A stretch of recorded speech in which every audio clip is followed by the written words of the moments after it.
success of rule utilitarianism. Now we're back with Mill, and remember he's trying to defend Bentham's utilitarianism from its most obvious weaknesses. One of those is that it's slow, tricky and impractical to use, and you can see Russell Crowe here trying to work out what sort of sandwich he should have at lunchtime. Mill invents a new type of utilitarianism called rule, and this is fundamentally different from Bentham's act. For Mill, a rule utilitarian should think about the consequences of people following a certain act if it were universalized and made into a rule. So, if the outcome of that universal rule is positive, then, and only then, the individual act can be seen as good. For Bentham, an act utilitarian, he thinks that you shouldn't generalize, but regards each individual ethical decision as unique and has no precedent for any decisions made in the future. A fuller description of the difference between act and rule is here on this slide, and you should pause it and read these definitions. Within rule utilitarianism, there are again two types, one strong, one weak. Strong rule says, once we've decided on the universal rule, it should always be applied, even if, in a given situation, it doesn't bring about the greatest happiness. Weak rule utilitarianism says, in exceptional situations, the rule can be broken. Let's look at some examples to see how the theory actually works then. So, imagine you are in charge of Cambridge University, you are the Vice-Chancellor, and you've got wonderful libraries like this great law library and wonderful buildings like King's College, but you have a problem, and that problem is Oxford. Everyone knows they are your biggest rival, and you compete with them for students, for professors, for funding, and the most famous embodiment of this rivalry is the boat race. However, you keep losing the boat race. Cambridge have been hammered 3 times in a row, and you know this can't continue because it will leave the impression with the British people and with the wider world, the millions of people who watch the boat race every year, that Oxford is better than Cambridge, and that could have some pretty severe ramifications. So, you find an Olympic rower. He is fabulous. He's unbelievably good. He's so good, he's a prodigy. People talk of him as the greatest rower of all time. The only problem is, he's not very clever.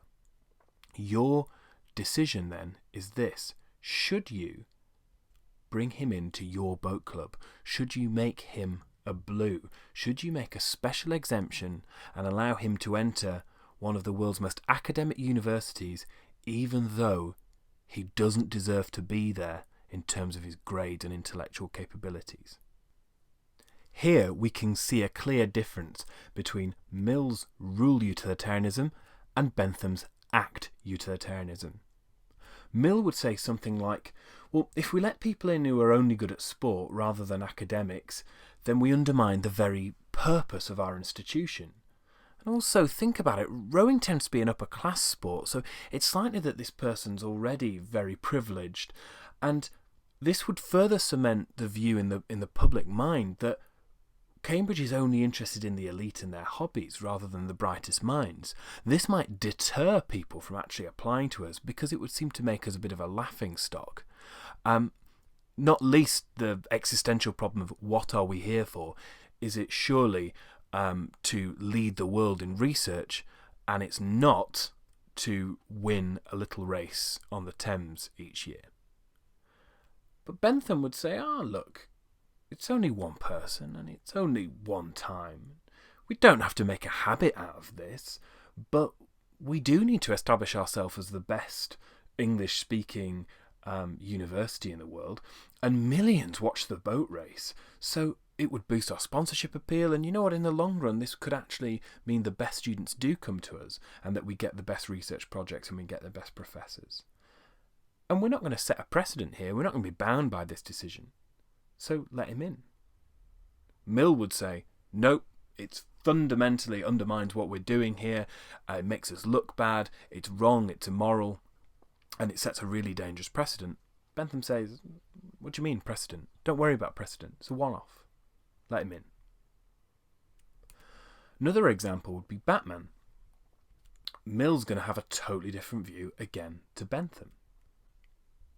Mill's going to say we should leave crime fighting to the police and we should allow the judicial process to do its work in terms of punishing criminals. We should not allow ordinary citizens to take the law into their own hands. If we allowed that, then we would allow anarchy, and the whole civilization that we've patiently built up over hundreds upon hundreds of years would fall down. So whatever good the Batman does, he cannot be allowed. Bentham, on the other hand, would look at Batman as a special case and say, this guy's a billionaire with a sense of justice. He's single-handedly cleaning up the streets. He's great.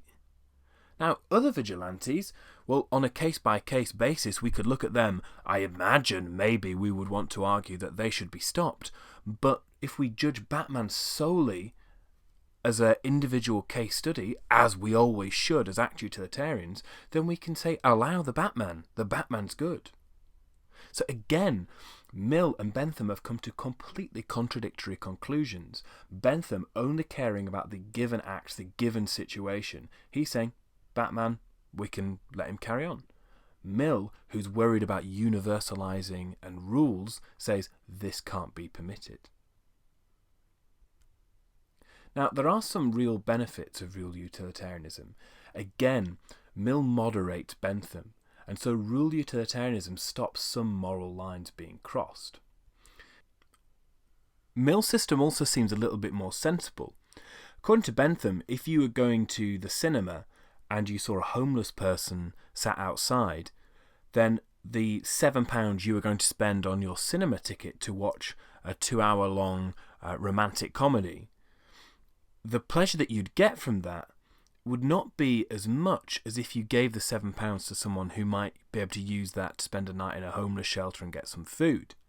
So according to Bentham, you can never actually get into the cinema if someone is stood outside with begging bowl in hand. And if you widen that point out, you would never be able to spend money on yourself, on minor little luxuries, because that money could always be better spent elsewhere. Now, according to Mill, that the rule that people shouldn't have any leisure time, that doesn't make any sense. That probably would work against the greatest happiness of the whole community. So, according to Mill, you can go to the cinema. And this, again, seems like a sensible moderation of Bentham's theory. So, for Mill, supererogatory acts are allowed. Rule utilitarianism also fairly obviously allows for quicker decision making. Once you've established the rule, you just need to follow it. So you think, am I allowed to lie if it suits me? Well, no. So you just tell the truth. And this stops you having to perform the hedonic calculus for every single decision that you make. There are, however, some pretty serious problems with rule utilitarianism. One of them is that it could lead to morally repugnant rules if it favoured the majority, or if it was in the general interest. For instance, if you imagine that this pyramid represents a society, and it also represents the numbers of people in society, and this bottom point here is the number of slaves, and this much larger, higher up portion represents the number of free people, it might be in the interest of the majority to have the sort of boring, mundane tasks of life taken care of by a small slave class. This could end up being the greatest happiness for the greatest number, and therefore Mill would be allowing some fairly dubious practices. Mill would probably respond by pointing out his no-harm principle and the fact that higher and lower order pleasures could kick in here, but it's still a criticism that's worth noticing. Secondly, the rules need to be precise to be useful, but if they're too precise, then rule utilitarianism just relapses into act utilitarianism. I'll give you an example. Here's a rule. Thou shalt not kill unless you're attacked. and you're trying to save others, and you have an alternative. These could be the moderations that you make to a rule, and then it would become universalizable and therefore acceptable. However, are you not just describing an individual act here? And if you have so many rules, does it not get confusing? Are you better not just relying on act utilitarianism in the first place? The distinction between the two becomes very vague. Also, if you remember those distinctions between strong rule and weak rule, well, strong rule utilitarianism is not really utilitarianism anymore. Again, let me give you an example. We should follow the rule in rule utilitarianism, even if it doesn't do the most good in this particular instance, because being good is following rules. We've ended up at deontology. This is the exact thing that Bentham didn't want. So if we follow strong rule utilitarianism, we're dangerously close to an absolutist deontological perspective. We aren't there. There are important differences. But it would reduce being a good person to simply following rules. And that is not the point of utilitarianism. It's certainly not the point of Bentham's utilitarianism. So here's an evaluation of rule utilitarianism. It's good because it can prevent gross indecencies. So it would forbid the killing of an innocent person on the grounds that the rule forbidding execution of the innocent is one that has higher acceptance utility than any alternative rule, and so must be obeyed. Act utilitarianism would stop you going to the cinema and make you give all your money and all your free time towards charities, and rule utilitarianism seems to provide a more sensible understanding of the important role of leisure in a successful society. And rule utilitarianism also allows for the making of quicker decisions, because for the most part we can circumvent the hedonic calculus and just rely on following rules. This is quite a significant improvement on Bentham's system, although it has really devastating drawbacks. So if we look at the bad things about rule utilitarianism, it could be that society ends up creating morally repugnant rules. Lyons argues that if the rules that are come up with are precise enough in order to be useful, then they simply end up relapsing into act utilitarianism. They just become a description of a specific act, and that's Bentham's whole idea. And weak rule, again, devolves into act utilitarianism. If you're prepared to break the rule when it suits you, then you're judging each case on its merits, and therefore you're just an act utilitarian.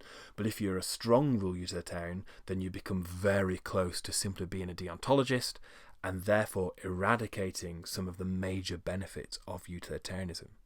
So Mill, again, introduced a theory or an amendment to Bentham's theory that protects it from some of the earlier criticisms, but has now made it open and vulnerable to new criticisms.